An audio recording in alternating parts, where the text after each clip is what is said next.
Gloria a Dios, que Dios les bendiga, hermanos. Qué bueno que estemos reunidos este día. Yo espero que haya venido con ganas de estar en comunión con Dios, ¿verdad?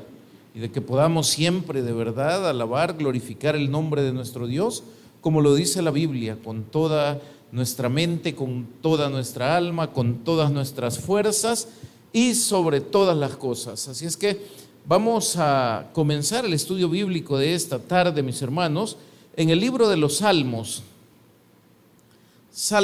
Busque Salmos capítulo 32, versículos 8 y 9. El título del estudio bíblico de hoy es Corazón endurecido. Vamos a hablar un poquito de qué es un corazón endurecido y de las consecuencias que trae esto. Esto es un poquito interesante, pero yo espero que esto que Dios puso para este día sea de bendición para todos nosotros, ¿verdad? Muy bien, ¿ya lo tenemos, mis hermanos? Amén. Vamos a leer la palabra de nuestro Dios y lo haremos en el nombre del Padre y del Hijo y del Espíritu Santo. Dice la Biblia: te haré entender y te enseñaré el camino en que debes andar. Sobre ti fijaré mis ojos. No seáis como el caballo o como el mulo sin entendimiento, que han de ser sujetados con cabestro y con freno, porque si no, no se acercan a ti. Oramos. Padre, en el nombre de Jesús te damos gracias, mi buen Dios, por este momento que nos permites meditar en tu palabra. Te ruego, mi Dios, que todo lo que hablemos venga, Señor, de tu sabiduría y sirva para edificar nuestros corazones, para que podamos evitar las consecuencias de esa dureza de corazón que muchas veces, sin darnos cuenta, Señor, se va haciendo patente en cada uno de nosotros. Hoy te ruego que tomes control total de lo que se diga durante este mensaje, porque todo te lo pedimos en el nombre de Jesús. Amén y amén. Pueden sentarse, mis hermanos. Le decía dureza de corazón, ¿verdad? O corazones endurecidos. Fíjense que una de las cosas en las que yo meditaba hace algún tiempo y de donde surge el deseo de averiguar más sobre este tema y luego de compartirlo con ustedes, es justamente entender por qué los seres humanos somos tercos. Y no es una cuestión aislada, no podemos decir solo ciertas personas, sino la humanidad en general lamentablemente tiene este tipo de características. Y nosotros, como hijos de Dios, necesitamos comprender, primero saber y luego comprender qué es lo que la Biblia dice acerca de ese comportamiento. Usted se ha dado cuenta que en muchas ocasiones a nosotros no nos falta conocimiento. Nosotros sabemos, hemos oído de la Biblia, hemos leído la Biblia, hemos escuchado predicaciones, pero en muchas ocasiones terminamos haciendo justamente lo contrario. Pero pareciera que el hacer lo contrario fuera algo como extraño, pero se vuelve como una actitud natural del ser humano, de volverse en contra de aquello que Dios nos ha dicho o de aquello que a Dios le agrada. Y ese es un problema, porque partimos de la base que todos los que estamos hoy reunidos en este lugar, como hijos de Dios, tenemos una expectativa, no solo de salvación, sino de vida nueva. No solo de vida nueva, sino también del cuidado, de la protección de Dios y de las bendiciones que de Dios pueden llegar a cada uno de nosotros. Aclaro, no estoy hablando solo de bendiciones materiales, estoy hablando de todo tipo de bendición. Bendiciones espirituales, bendiciones del alma y por supuesto algunas bendiciones de carácter material también, pero no solo eso. Entonces, ¿qué es lo que pasa cuando nosotros nos empeñamos en algo? yo no sé si usted se ha fijado, pero el conocimiento queda a veces a un lado cuando a nosotros se nos metió en la cabeza que queremos algo, que deseamos algo y que estamos por ese algo moviéndonos e insistiendo hasta querer conseguir aquello que ya se nos metió en la cabeza. Y muchas veces podemos escuchar advertencias, muchas veces nos pueden amenazar quizás, muchas veces nos pueden decir, mira, te va a ir muy mal si te metes en tal cosa. Y tristemente, los seres humanos, a pesar de saber, a pesar de haber sido advertidos, muchas veces terminamos haciendo aquello que habíamos pensado. ¿Sabe qué es eso? Eso es lo que la Biblia dice, duros de cerviz. ¿Qué es duro de cerviz? O sea, duro de cerviz es como duro de la nuca. O sea, usted fijó para allá su mirada y como la nuca está dura, no la puede mover hacia los lados, no puede cambiar de perspectiva. ¿Hacia dónde veo? Hacia allá y solo hacia allá, cuando hay probablemente otras alternativas que sean mejores que aquella que yo estoy viendo en ese momento. Entonces, los cristianos, ¿qué necesitamos? No necesitamos una cerviz dura, no necesitamos ser demasiado fuertes. ¿Sabe qué necesitamos? Ser frágiles, como el barro en las manos del alfarero. Amén. ¿Qué pasa con la vasija o con el barro cuando está un poco endurecido? Hay que quebrarlo para poderle dar forma, ¿verdad? Hay que echarle agua y hay que deshacerlo prácticamente para volver a hacer algo que valga la pena. Pero si el barro es flexible, está bien humectado, o sea, tiene agua y tiene todo, el alfarero viene y usted quizás ha visto algún video, o no sé si ha tenido la oportunidad de verlo directamente, trabajar a un alfarero y usted diría, mire qué bonito y mire cómo va agarrando forma aquella cosa que al principio solo era un poco de tierra con agua, ¿verdad? Pero de repente usted ve que el alfarero con sus manos comienza a ir moldeando aquello y prácticamente sin ninguna resistencia. ¿Qué sucede? No hay fuerza, no hay quiebre, no hay fricción, no hay problema. Pero cuando el barro no está en esas condiciones, cuando el barro no es flexible, entonces el alfarero, insisto, tiene que quebrarlo. ¿Estamos aquí? ¿Qué queremos? No ser quebrados, no ser quebrantados. Yo no sé cuántos de los que estamos acá pudiéramos decir, yo he vivido mi vida en dolor. He sufrido bastante en la vida. Hay gente que de verdad en la vida ha tenido sufrimiento, ha tenido una vida quizás que no era como algún día cuando era pequeño se imaginó. No pasó aquello de que cuando yo sea grande voy a disfrutar, de que cuando yo sea grande voy a ser feliz. Hay gente que ha sufrido, gente que ha fracasado, hay gente que se ha tropezado y que se ha llevado golpes y sorpresas muy grandes en la vida. Mi pregunta el día de hoy no es que me cuente cómo sufrió usted. No, mi pregunta es, al día de hoy, ¿será necesario seguir en el sufrimiento? Al día de hoy, ¿será necesario seguir recibiendo golpes, fracasos y sinsabores de la vida? O más bien, deberíamos comenzar ya a sentir aquellos días de refrigerio de los que habla la Biblia cuando nosotros nos convertimos al Señor. Yo creo que la mayoría de nosotros queremos estar en los días de refrigerio. Ya no más sufrimiento, ya no más dolor, ya no más angustia. Pero aquí es donde viene esta cuestión interesante. ¿Qué tan blanditos estamos para que Dios pueda venir y nos pueda moldear? De eso va a depender mucho que nosotros salgamos del quebrantamiento o del dolor que hoy podemos estar sufriendo. ¿Está conmigo?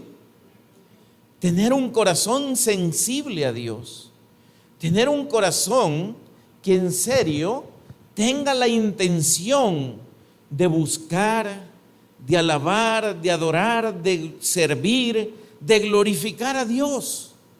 No somos perfectos y todos lo entendemos, pero tener esa disposición, pero tener ese arranque, digamos así, de decir, mire, yo sé que las cosas no son las mejores, no estoy en mis mejores condiciones, pero yo quiero alabar a Dios, pero yo quiero servirle a Dios de alguna manera.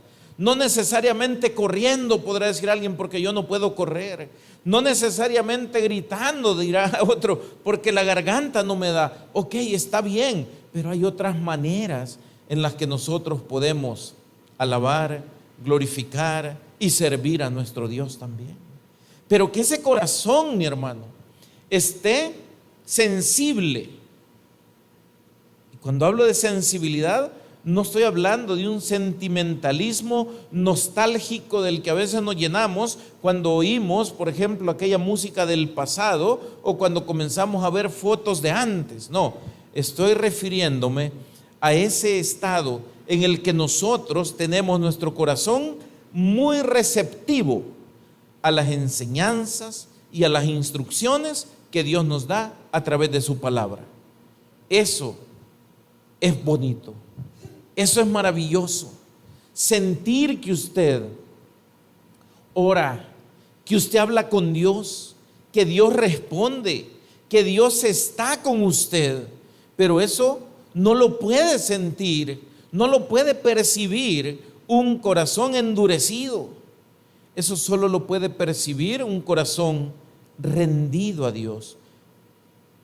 La Biblia dice que un corazón contrito y humillado no lo desprecia el Señor. Y usted me preguntará, entonces, ¿es necesario que pasemos en el sufrimiento, que pasemos en la dificultad siempre, para que siempre nos acordemos de Dios? No, lo que está diciendo el Señor es que un corazón contrito y humillado siempre es sensible a Él. Quiere decir que si sin necesidad del quebranto, sin necesidad de la aflicción, yo puedo llegar a tener un corazón sensible, ese corazón tampoco será despreciado por Dios. ¿Está conmigo? Entonces es necesario entender estas cosas. ¿Por qué las tenemos que hablar, mi hermano?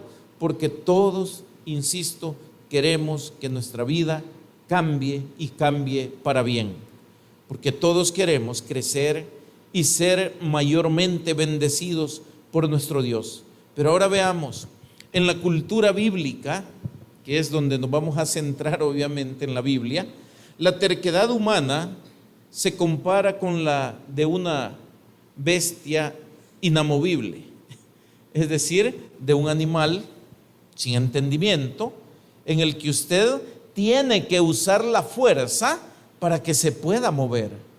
No tiene este animal iniciativa, no tiene una fragilidad suficiente como para poder simplemente que le hablaran, por ejemplo, y que se moviera. No, al caballo o al mulo, como dice ahí, a veces hay que pegarle, a veces hay que jalarlo. Y si usted se acuerda, cuando a un animal de estos le ponen freno, ¿se acuerdan cómo es el freno, verdad? El freno no solo es el elemento metálico así simple, no, lleva una curva adentro. ¿Y qué hace esa curva? Que cuando la persona jala lo que llamamos el cabestro, que es la rienda, decimos nosotros, ¿qué hace? Que ese pasador, digamos así, que está de esta manera, se mueve, se gira, y la parte curva que está en medio de él topa en la parte de arriba de la boca del animal. Entonces, cuando siente eso el animal, obviamente lo que siente es dolor, y ante el dolor él frena, se detiene. ¿Pero por qué? Porque le duele y porque sabe que cuando él se detenga, ese dolor que está sintiendo va a dejar de estar, porque usted soltará la rienda, como decimos nosotros, y él dejará de ser dañado. los caballos o cualquiera de estas bestias, cuando se comienzan a amansar, como decimos nosotros, no sé si usted se ha dado cuenta, pero muchos de ellos en los primeros días sangran de la boca o de la trompa. ¿Por qué sangran? Porque todavía no han entendido cómo es el jueguito del freno. Cuando él ya entendió que dejando de resistir o dejando de hacerse fuerte con la boca, eso le va a dejar de dañar, entonces deja de sangrar, entonces comienza este animal a entender con poquito, como decimos nosotros. ¿Está conmigo? Ok, entonces el salmista lo que nos está diciendo a nosotros que es: no permitas detenerte solo ante el dolor y los golpes. Sé sensible a las primeras señales, a las primeras palabras. Antes que te pongan freno, mejor seamos entendidos. ¿Está conmigo? Entonces, esto es muy importante. ¿Por qué? Porque nos evita un montón de problemas. Y justamente es lo que nosotros queremos en esta ocasión, evitar problemas. Y entonces venimos, para ir avanzando, a otro concepto interesante. El caballo o esta bestia, cuando ya entendió cómo es el jueguito con el freno, ya no se desangra, ¿verdad? Pero el freno siempre duele. Amén. De ahí en adelante, ese caballo o ese mulo, cuando vaya caminando y sienta el freno, ¿qué va a hacer? Se va a detener. Hoy yo le pregunto, ¿por qué se detiene? ¿Porque quiere? ¿Porque tiene la voluntad? ¿O porque ha sido obligado a detenerse? ¿Se detuvo? Obligado. ¿Me sigue hasta ahí? Esto se llama para nosotros obediencia obligada. Amén. Entonces, el punto es que nosotros no tenemos que obedecer a Dios de manera obligada, porque nosotros tenemos entendimiento, porque nosotros sabemos que lo que Dios dice es correcto, que lo que Dios dice es para nuestro bien, que lo que Dios quiere es bendecirnos. Entonces, como tenemos entendimiento, no necesitamos o no deberíamos necesitar que venga Dios y nos corrija o nos castigue. No deberíamos necesitarlo, porque el corazón sensible y el entendimiento que Dios a nosotros nos ha dado nos hace superiores a estas otras creaciones y nos pone en una situación donde nosotros podríamos evitar aún el dolor de la corrección. Pero aquí es donde viene el punto. Yo decía esto: ¿por qué si nosotros, siendo seres inteligentes, teniendo conocimiento, por qué nos cuesta tanto obedecerle a Dios? Y lo digo por mí. ¿Por qué tenemos que llegar al punto muchas veces de que Dios tenga que enseñarnos por las malas? Y digo, insisto, estoy hablando de mí, y digo muchas veces que soy torpe. Es que ¿cómo es posible que sabiendo que el fuego quema, voy a meter la mano en el fuego? ¿Cómo sabiendo que el piso mojado es liso, puedo pasar corriendo donde el piso está mojado? ¿Está conmigo? ¿Por qué? Y entonces digo yo, ¿por qué tenemos que ser así? Y la respuesta es: no tenemos que ser así. Tú has decidido en muchas ocasiones ser así. Yo he decidido en muchas ocasiones ser así. ¿Y cuál es el problema? Que hemos recibido la retribución a nuestra locura, como lo llama la Biblia. ¿Está conmigo? Pero ya no queremos eso. ¿Cuántos están conmigo? Yo ya no quiero eso. ¿Cuántos le han fallado a Dios alguna vez? ¿Cómo se siente, hermano? Se siente uno bien galán, ¿verdad? Como que acaba de nacer. No, ¿cuál? Se siente como la peor sabandija del mundo. Lo digo por mí. Pero así se siente. Y yo lo digo porque yo sé que alguna vez le he fallado a Dios. Y estoy seguro que ustedes alguna vez le han fallado a Dios también. Y si no se sintió tan mal, entonces preocúpese. Pero si se sintió de la patada, entonces alégrese. Amén. ¿Por qué? Porque el Espíritu Santo está dando testimonio. Y el Espíritu Santo nunca da testimonio a los que no son de Dios. Amén. Si a usted le dijo el Espíritu Santo, mira cómo sos, como el caballo o como el mulo. Y nosotros venimos y nos ponemos, ¿cómo puede ser? Mire, malcriado. ¿Cuál? ¿No te has dado cuenta que volviste a meter la pata en el mismo hoyo que la vez pasada? Tropecé de nuevo y con la misma piedra. ¿Qué pasó? Entonces venimos nosotros y si nos ponemos un poco humildes y analizamos, le vamos a decir, Señor, tú tienes razón. Perdóname. Tú tienes razón, Señor. Solo me queda tu gracia. Solo me queda tu perdón. ¿Está conmigo? Y allí comenzamos otra vez a levantarnos. Pero la pregunta el día de hoy es, ¿será necesario que Dios a nosotros nos aplique el freno? ¿Será necesario que usen el cabestro, o sea, la rienda? Yo diría que no. O sea, Dios no desea eso de nosotros. Dios no desea usar ni el cabestro ni el freno con nosotros. Él que busca que seamos flexibles en sus manos. No, óigame, no una sumisión de decir yo respeto a Dios porque si no Dios me mata. No, así no. Porque eso sería por miedo, como lo hace el caballo, por miedo al dolor. No, por convencimiento. Porque reconocemos que verdaderamente Dios tiene la razón. Porque somos humildes y hemos reconocido que nos hemos equivocado y que Dios sigue teniendo la razón. Entonces llegamos al punto de una obediencia por convencimiento, por convicción, o si usted le quiere llamar así, una obediencia por fe. Ya no por fuerza.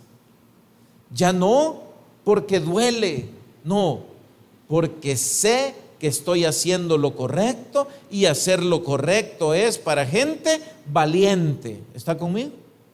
Y si sufro, sufriré, pero no porque me pusieron el freno o la rienda. Sufriré por otra cosa, pero no por estar haciendo las cosas que ya sé que no son buenas. ¿Está conmigo? Un corazón endurecido, ¿sabe qué hace con esto que estamos hablando? Se enoja. Un corazón endurecido dice, ¿y a mí quién me va a decir qué es lo que yo debo hacer? Si tú quieres nadie, dale. No hay ningún problema. Dios no obliga a nadie. Te advierte porque te ama. Te aconseja porque quiere que te vaya bien, que te vaya bien. Te castiga, te corrige, porque eres su hijo. Y si ni te castiga ni te corrige, es porque quizás son conocidos así de lejos. ¿Está conmigo, hermano? La palabra bíblica, utilizada originalmente en la Biblia, para terco, que sería lo mismo que estamos hablando, o sea, para un corazón endurecido, no describe, fíjense, una sola actitud o condición, sino más bien esa palabra describe un ciclo de deterioro que tiene 4 fases. Y le voy a decir cuáles son. La número 1 es dar la espalda. ¿Y esto qué es? El rechazo a la voluntad de Dios. ¿Se ha fijado usted cuál es la actitud de una persona? Pongámoslo en un ejemplo sencillo. ¿Qué hace un niño cuando no quiere oír lo que usted le va a decir? Algunos tienden a taparse los oídos, amén. Pero hay otros que usted los ha visto que se cruzan los brazos y ¿qué hacen? Se dan la vuelta y se ponen de espalda. ¿Qué es lo que le están diciendo con eso? Que no les interesa lo que usted les está diciendo. Esta es la fase número uno de un corazón endurecido, de un corazón que se ha vuelto terco. Dios dice para allá, pero él ¿qué hace? Da la espalda y entonces ¿para dónde queda? En dirección opuesta totalmente a lo que dice Dios. La fase 2, moralmente obstinado. ¿Y esto qué significa? Que ha fijado su dirección en su propia voluntad. Le voy a poner un ejemplo, ojalá que no aplique para nadie acá. Yo así soy, yo no cambio y así me voy a morir. ¿Sabe qué es eso? Una persona moralmente obstinada, tienen una fijación en la mente solo en hacer aquello que a ellos les parece correcto. Y no importan palabras, no importa que le digan, mira, si seguís allí, si das otro paso te vas a caer. Yo así soy y si me caigo me levanto, y se cae y se quiebra y se levanta. ¿Esperando qué? Seguir en la misma dirección y volverse a caer y volverse a golpear. ¿Ok? Tercera fase de esto, rebelde. ¿Y qué es la rebeldía? Ya esta es una acción hostil o agresiva contra la autoridad divina. Mira, te va a castigar Dios, pórtate bien con Dios. A mí que... Cuidado. Pero llegamos a veces a hablar mal de las cosas de Dios. Pero ya ahí vamos en 3 fases, ¿verdad? La primera, ¿cuál fue? Darle espalda. Es decir, Dios dijo para allá, nosotros dijimos para el otro lado. ¿Cuál es la otra? Moralmente dijimos obstinado. El ejemplo, yo así soy y así soy. Y el tercero, ya una actitud hostil, agresivo. Y por último, la última fase de esta palabra es la pérdida de terreno espiritual y el alejamiento del amor de Dios. ¿A qué me refiero con esto? Volvemos a darle vida a vicios, costumbres, pensamientos y prácticas que ya habíamos superado. ¿Está conmigo? O sea que la dureza de corazón en este sentido, ¿a dónde nos lleva, hermano? A darle la espalda a Dios, a rebelarnos contra aquel que lo sabe, lo tiene y lo puede todo, a pensar que nuestro razonamiento o nuestra inteligencia es superior que la de Dios. Y por último, terminamos perdiendo terreno que ya habíamos ganado. Alguien dice, yo no sé por qué, fíjese que me están dando ganas otra vez de tal cosa. Ya se me habían quitado esas cosas y yo no sé por qué. Es por una razón, porque tu corazón está en un proceso de endurecimiento. ¿Está conmigo? Tu corazón se te está poniendo un poquito terco, significa sin entendimiento, hacia la voluntad de Dios. Ten cuidado con cualquiera de estas señales. ¿Por qué? Porque lo que viene después de esto es el quebranto. ¿Está conmigo? Vamos a ver alguna evidencia histórica de gente con la nuca dura, de dura cerviz, como dice la Biblia, en el Antiguo Testamento. Ejemplo, no le voy a leer los versículos porque son muchos, ahí usted conoce la historia, y si no, la lee en su casa. ¿Cuántos se acuerdan de Faraón? Faraón, rey de Egipto, allá en Éxodo capítulo 7, versículos 13 y 14, por ejemplo, puede usted encontrar a Faraón escuchando advertencia, escuchando el llamado de Dios para dejar ir a su pueblo. Pero ¿qué hizo Faraón, mis hermanos? ¿Qué fue lo primero que hizo? No escuchó. ¿Y eso qué es? lo que le explicaba yo. Usted le quiere decir algo y le da la espalda. ¿Qué le está diciendo? No me interesa. Yo ya tengo mi propio camino definido. Entonces, Faraón en la Biblia es un ejemplo muy famoso por su terquedad. Pero fíjese qué triste esta historia, porque qué bonito fuera, y lo digo de verdad, qué bonito fuera que el que es terco recibiera él solo el resultado de su terquedad. Pero en el caso de Faraón, si usted se da cuenta, personalmente a él no le trajo ningún beneficio. Y segundo, su terquedad o su obstinación hizo que el pueblo egipcio sufriera por él. ¿Está conmigo? Quiere decir que esto es como una bomba, que usted dice, van a tirar la bomba aquí y solo cabalito donde la bomba cayó van a haber daños. No es verdad. Siempre hay un radio de alcance de este tipo de cosas. Le voy a poner un ejemplo sencillo. Una familia con un padre obstinado, no sufre solo el padre, sufren todos. Amén. Si cuando usted va a llegar a su casa, usted oye que le dicen, mira vos, ahí viene tu tata, anda, escondete, tenga problema, tenga cuidado, esté en problemas. Amén. ¿Por qué? Porque la terquedad de uno afectará finalmente a todos. Mira vos, ahí pasó fulano y dijo tal cosa. No, ahorita voy y me doy con él. No, hombre, no vayas a pelear, no te metas en problemas. No, es que a mí el que me busca me halla.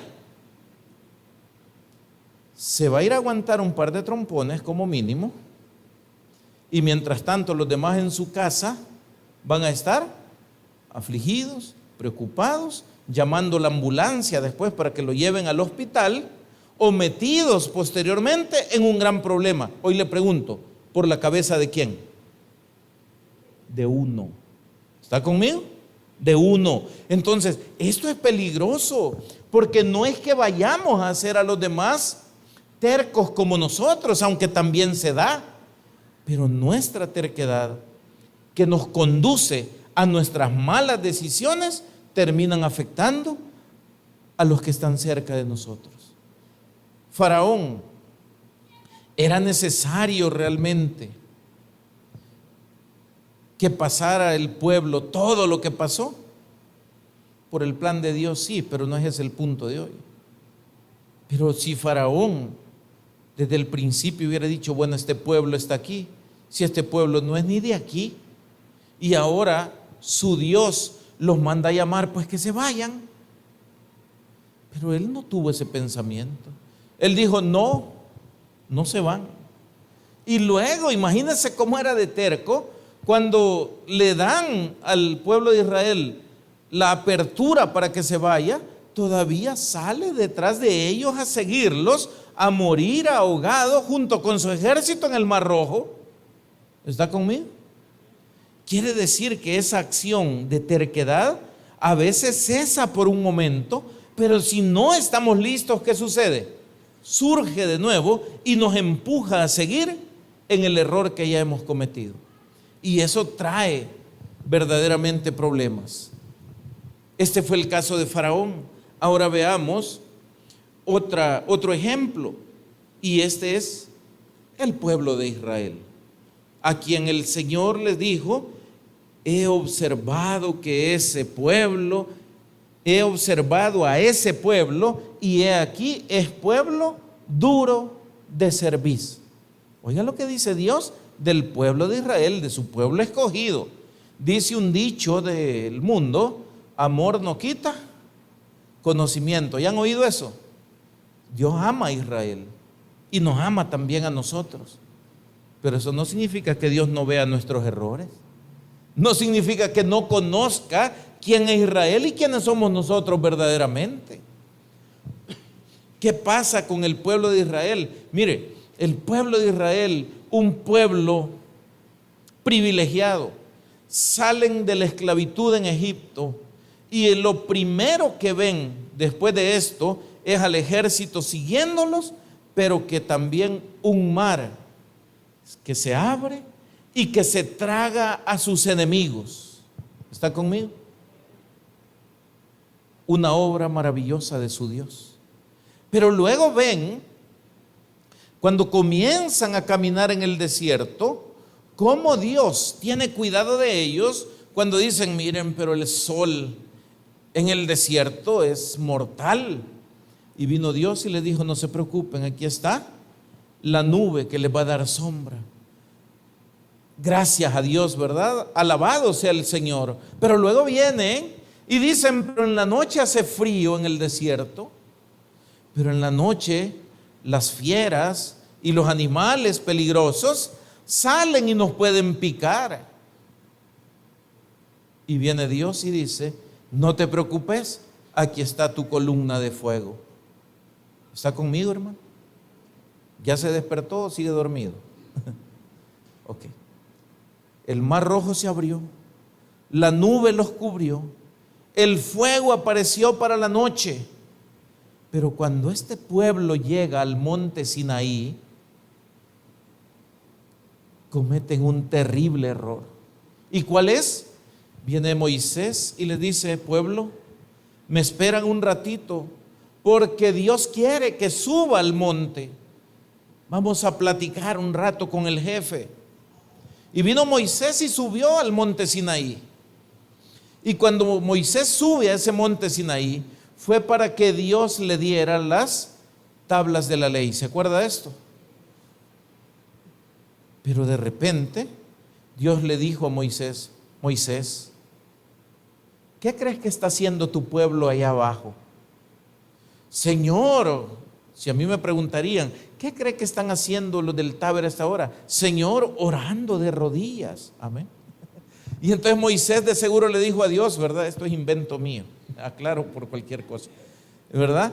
Señor, deben estar ahorita ahí abajo cantando alabanzas, deben estar orando, dando gracias por las maravillas que tú has hecho en lo que ya recorrimos de desierto. Y Dios le ha de haber dicho, Moisés, ve y desengáñate, anda y ve.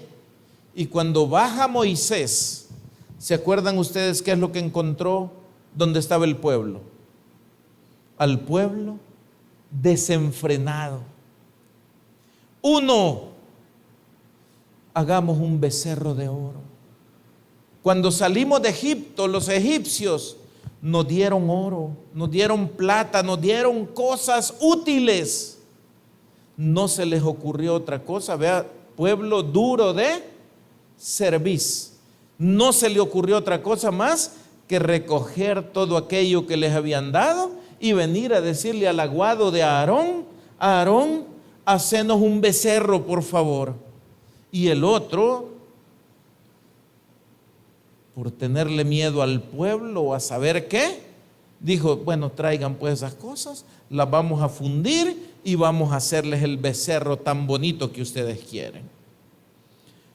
Pusieron su becerro. Esta era una práctica que tenían en Egipto, no crea que ahí se la inventaron. Era el culto a un dios que se llamaba Apis, o sea, al dios buey. Y entonces ellos comenzaron en su culto, pero los cultos paganos siempre eran cultos que no solo llevaban el componente de adoración al ídolo, sino la corrupción moral que usted se pueda imaginar hasta el día de hoy. Entonces el pueblo desenfrenado comenzaron a hacer un montón de cosas, se pusieron bolos, bailaron, todo lo demás. Ya no les sigo diciendo más detalles porque los menores de edad no podemos oír eso, ¿verdad? Entonces, y se pusieron a hacer todo ese relajo. Cuando aparece Moisés con las tablas de la ley. Y Moisés se enoja y como que las tablas tenían la culpa, ¿verdad? ¿Y qué hizo Moisés? Quebró las tablas de la ley. Ahora viene la pregunta, ¿y este pueblo que no había visto las manifestaciones de su Dios? Que no era suficiente el hecho de haber oído el llamado de libertad, que no era suficiente la promesa de ir a una tierra que fluye leche y miel, que no era suficiente todo esto, sumado a lo que pudieron presenciar viendo un mar abrirse y tragarse a sus enemigos, viendo protección de día y protección de noche, viendo que Dios verdaderamente estaba con ellos. ¿Fue suficiente? No. ¿Por qué no fue suficiente, mis hermanos? Porque el corazón estaba endurecido.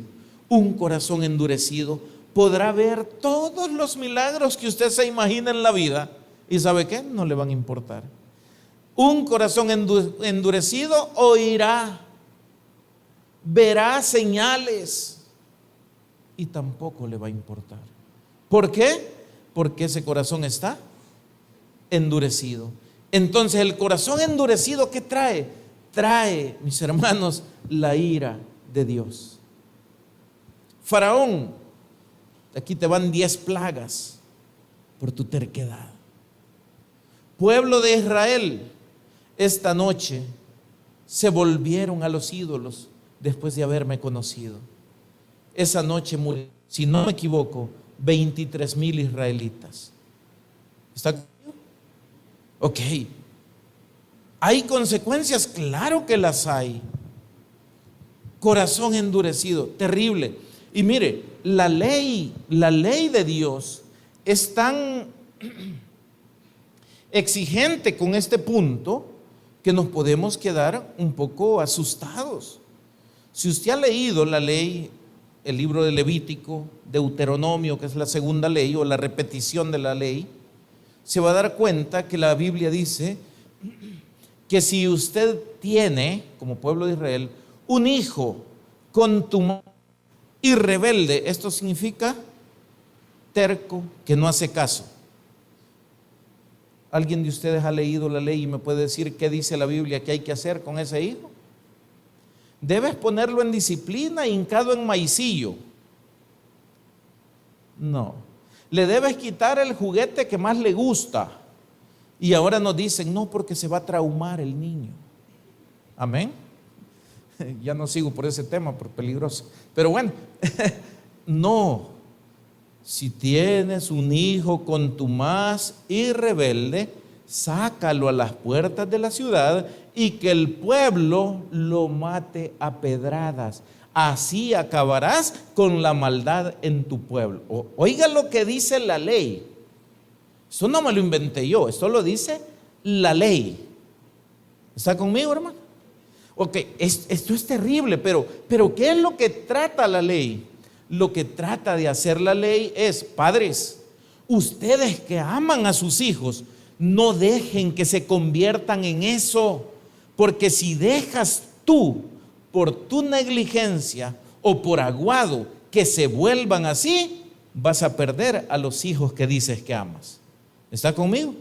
Esta es la interpretación de la ley. Pero si agarramos solo así es, wow, miren que este Dios cómo es que quiere que maten. No, es que Dios no quiere que maten a nadie.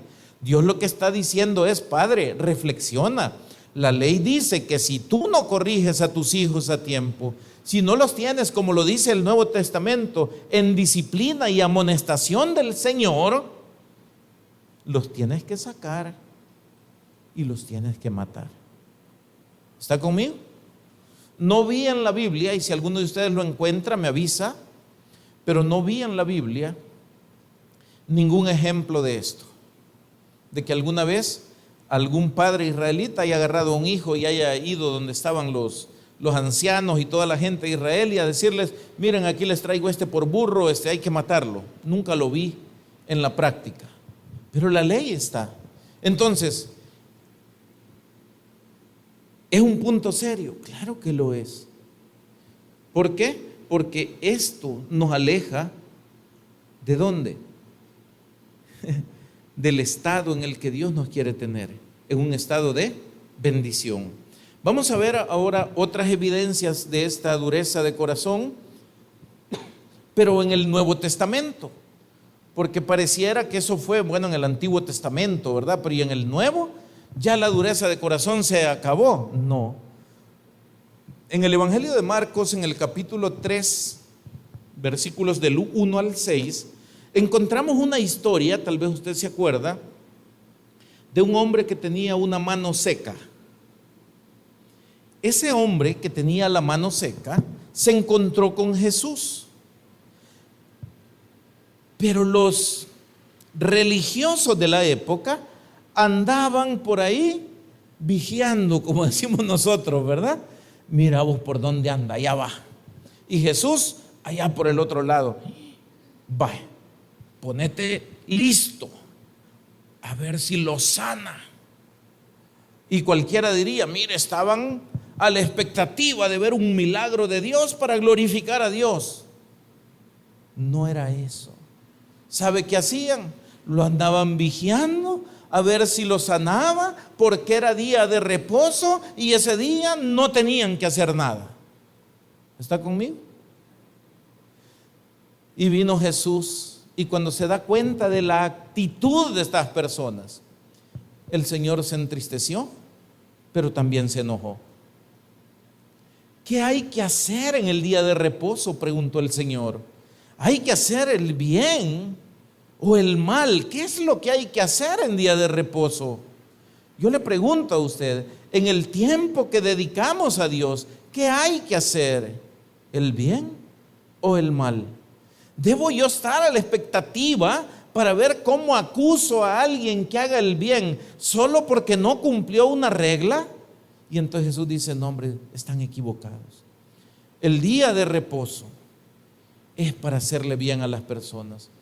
Y con su tristeza por la actitud de los religiosos, por la dureza del corazón de ellos, fue y se puso frente a ellos y le dijo al hombre de la mano seca, que le dijo, levántate, ven, y lo sanó en el momento. Óigame, el punto no es ahora el milagro de Jesús. ¿Se imagina usted vigiando a Jesús para después acusarlo de alguna cosa? ¿Cómo tener los ojos ciegos para ver lo maravilloso del milagro que Dios estaba haciendo a esta persona? Porque ¿quién arregla una mano seca sino Dios? Era un milagro tremendo que merecía que aplaudieran, que merecía que glorificaran a Dios.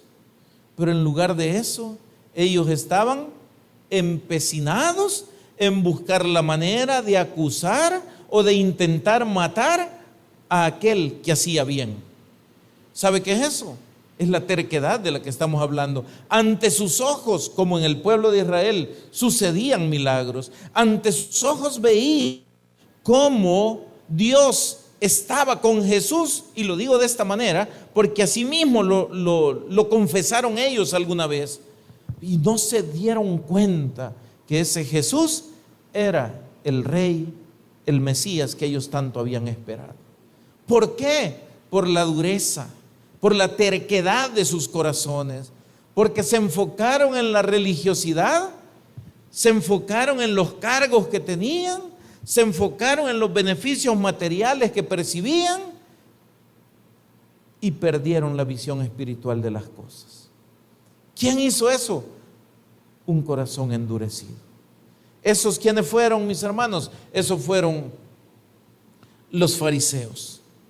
Pero luego vemos en el libro de los Hechos, esto es Hechos capítulo 7, versículo 51, lo vamos a usar como referencia, cuando el primer mártir de la iglesia fue ejecutado. ¿De quién hablo? De Esteban. ¿Se acuerda de Esteban?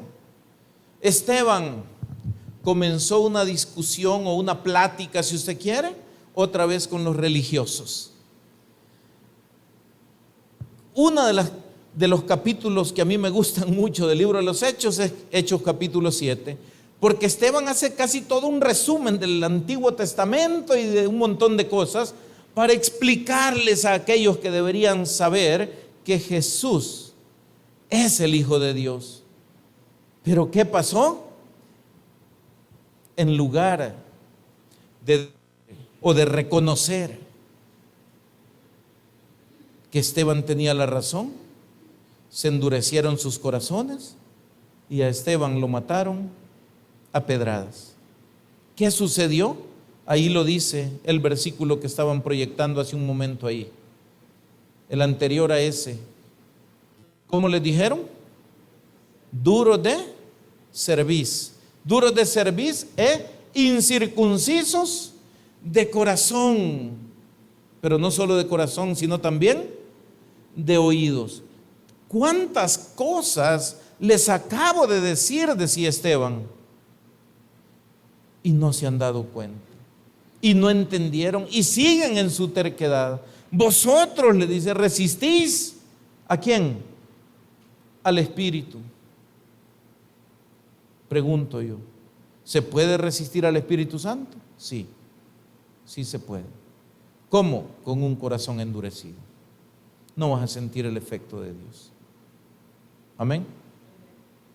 Es una cosa triste, sí. Duros de cerviz e incircuncisos de corazón y de oídos. Vosotros resistís siempre al Espíritu Santo. Oiga lo que dice la Biblia. ¿Resistís cuándo? Siempre. Aquí está hablando de inconversos, hermano. Como vuestros padres, así también vosotros. La dureza de corazón no deja ver las cosas importantes de la vida, ni permite cambiar las prioridades de nuestra mente para enfocarnos en las cosas de Dios.